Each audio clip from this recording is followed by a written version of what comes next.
Intonation, showing emotion and attitude. Yes. Yes. Yes. Yes. Yes. Yes.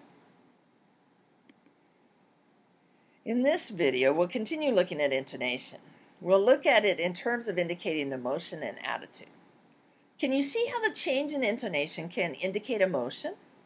Yes is such a simple word, but it can have numerous meanings depending upon our intonation. Yes is just the basic yes, I agree. Yes is a question, or it could be a request for clarification. It could mean, how can I help you? Yes.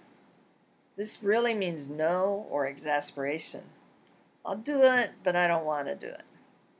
Teenagers often give you that kind of yes. Yes. This shows excitement. Yes shows uncertainty. Yes shows that I'm angry. While intonation is significant to show the emotion behind the words, other factors come into play also related to stress, such as loudness and duration of syllables or pauses.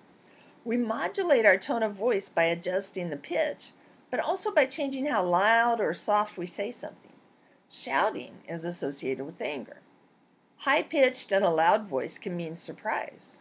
A quiet voice conveys uncertainty. The other aspect that can show emotion or our attitude is the duration of a symbol or of a pause. When English speakers are excited, we tend to shorten syllables and speak faster. When uncertain, we will lengthen syllables and pauses.